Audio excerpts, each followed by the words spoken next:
আর এরই মধ্যে আবহাওয়া দপ্তরের পূর্বাভাস, দক্ষিণবঙ্গে আগামী 2-3 দিন হালকা থেকে মাঝারি বৃষ্টিপাত চলবে। দক্ষিণবঙ্গে দক্ষিণ দিকের যে জেলাগুলি রয়েছে সেই জেলাগুলিতে বৃষ্টিপাতের সম্ভাবনা রয়েছে বজ্রবিদ্যুৎ সহ। উত্তরবঙ্গে আগামী এক সপ্তাহ হালকা বৃষ্টিপাতের সম্ভাবনা রয়েছে। কলকাতায় আকাশ মূলত মেঘলা থাকবে, বিক্ষিপ্ত বৃষ্টি হবে। 12 তারিখের পর অর্থাৎ 12 অক্টোবরের পর দক্ষিণবঙ্গে বৃষ্টিপাতের পরিমাণ কমবে। দক্ষিণবঙ্গের জন্য আগামী 2-3 দিন প্রধানত বিক্ষিপ্তভাবে হালকা থেকে মাঝারি ধরনের বৃষ্টিপাতের সম্ভাবনা রয়েছে। সামান্য বেশি থাকার সম্ভাবনা রয়েছে দক্ষিণবঙ্গের দক্ষিণের জেলাগুলো, 2-1 জায়গায় বজ্রবিদ্যুতের সম্ভাবনা থাকছে আগামী 2-3 দিন। উত্তরের জেলাগুলো মেনলি হালকা ধরনের বৃষ্টিপাত বিক্ষিপ্তভাবে থাকার সম্ভাবনা থাকবে। এর কারণ একটা ঘূর্ণাবর্ত অবস্থান করছে দক্ষিণ বাংলাদেশ পার্শ্ববর্তী অঞ্চলের কাছাকাছি। তো তারপর অর্থাৎ নেক্সট 2-3 দিন হালকা থেকে মাঝারি ধরনের বৃষ্টিপাত, প্রধানত হালকা ধরনের বৃষ্টিপাত, 2-1 জায়গায় মাঝারি ধরনের বৃষ্টিপাতের সম্ভাবনা থাকছে দক্ষিণবঙ্গের দক্ষিণের জেলাগুলো। কলকাতা পার্শ্ববর্তী অঞ্চলের জন্য আগামী 2-3 দিন প্রধানত মেঘলা আকাশ, বিক্ষিপ্ত বৃষ্টিপাত হালকা বা মাঝারি ধরনের 2-1 দিন থাকার সম্ভাবনা। পরে 12 তারিখের পর থেকে দক্ষিণবঙ্গে বৃষ্টিপাত উল্লেখযোগ্যভাবে কম থাকবে, 2-1 জায়গায় হালকা বৃষ্টিপাতের সম্ভাবনা থাকবে। উত্তরবঙ্গের জেলাগুলির জন্য আগামী এক সপ্তাহ প্রধানত হালকা ধরনের বৃষ্টিপাত 2-1 জায়গায় থাকার সম্ভাবনা থাকবে, অর্থাৎ উল্লেখযোগ্য ওয়েদার কিছু উত্তরবঙ্গের জন্য এই মুহূর্তে থাকছে না।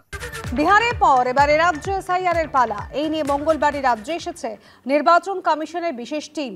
সূত্রের খবর, বিজ্ঞপ্তি প্রকাশের পর এসআইআর এর জন্য আবেদনপত্র 3 থেকে 4 দিনের মধ্যে অন্তত 20% ছাপানো কি সম্ভব? যাবতীয় কাজ 11 থেকে 15 অক্টোবরের মধ্যে শেষ করতে নির্দেশ দিল নির্বাচন কমিশনের বিশেষ দল। ভোটার তালিকার বিশেষ সংশোধন শেষ হয়ে গেছে, চূড়ান্ত ভোটার তালিকা প্রকাশ হয়েছে। এবার বিহারে বিধানসভা ভোট। এই পরিস্থিতিতে প্রশ্ন একটাই, ভোটমুখী পশ্চিমবঙ্গে কবে থেকে শুরু হবে এসআইআর? ইতিমধ্যেই রাজ্যে এসেছে জাতীয় নির্বাচন কমিশনের প্রতিনিধি দল। দফায় দফায় বৈঠক করছে তারা। সূত্রের খবর, জাতীয় নির্বাচন কমিশনের প্রতিনিধিরা জানতে চেয়েছে এসআইআর এর বিজ্ঞপ্তি প্রকাশের পর এনুমারেশন ফর্ম অর্থাৎ এসআইআর এর জন্য আবেদনপত্র 3 থেকে 4 দিনের মধ্যে অন্তত 20% ছাপানো কি সম্ভব? যাবতীয় প্রস্তুতি 11 থেকে 15 অক্টোবরের মধ্যে শেষ করতে নির্দেশ দিয়েছে নির্বাচন কমিশনের বিশেষ দল। জাতীয় নির্বাচন কমিশনের যে টিম কলকাতায় এসেছে তাতে রয়েছেন পশ্চিমবঙ্গের দায়িত্বপ্রাপ্ত ডেপুটি নির্বাচন কমিশনার জ্ঞানেশ ভারতী ও নির্বাচন কমিশনের তথ্য প্রযুক্তি শাখার ডিজি সীমা খান্না। বুধবার সকাল 10টা থেকে মুখ্য নির্বাচনী আধিকারিকের দপ্তরে সমস্ত জেলার শাসক, অতিরিক্ত জেলা শাসক, ইআরওদের সঙ্গে বৈঠক করেন নির্বাচন কমিশনের 4 আধিকারিক। উপস্থিত ছিলেন মুখ্য নির্বাচনী আধিকারিক মনোজ কুমার আগরওয়াল। এদিনের আলোচনায় উঠে আসে একাধিক বিষয়। সূত্রের খবর, জাতীয় নির্বাচন কমিশনের আধিকারিকরা জানতে চান পশ্চিমবঙ্গের প্রতিটি জেলা এসআইআর নিয়ে কতটা প্রস্তুত। বিজ্ঞপ্তি প্রকাশের পর এনুমারেশন ফর্ম অর্থাৎ এসআইআর এর জন্য আবেদনপত্র 3 থেকে 4 দিনের মধ্যে অন্তত 20% ছাপানো কি সম্ভব? সেই প্রস্তুতি কতটা এগিয়েছে? সূত্রের খবর, বিহারের প্রসঙ্গ উত্থাপন করে কমিশনের কর্তারা জানিয়েছেন নিয়ম না মানায় বিহারে একাধিক অফিসারের বিরুদ্ধে কড়া পদক্ষেপ নেওয়া হয়েছে। বিকেলে জাতীয় নির্বাচন কমিশনের আধিকারিকরা যান রাজারহাট জেলা পরিষদের অডিটোরিয়ামে।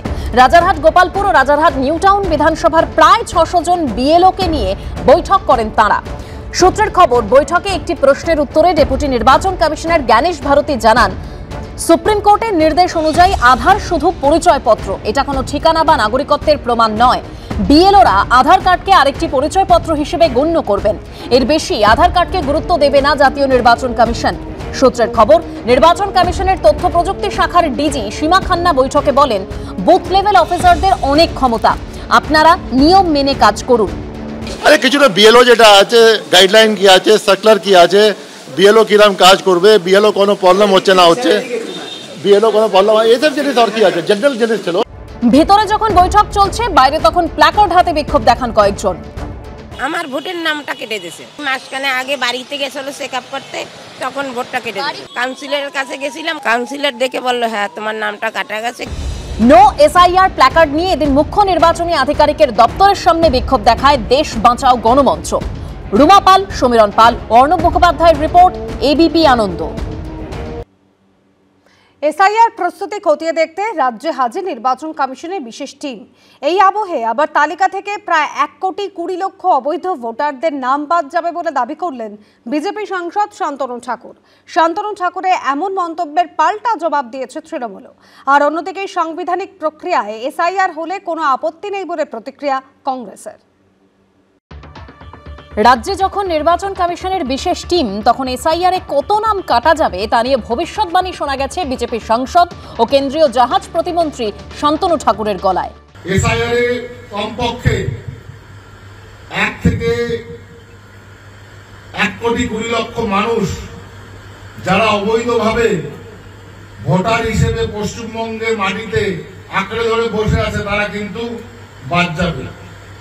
সেখানে রোহিঙ্গা মুসলিম, বাংলাদেশি মুসলিম, ভুতুরে ভোটার এরা কিন্তু কোনোভাবেই পশ্চিমবঙ্গে আর ভোট দিতে পারবে না।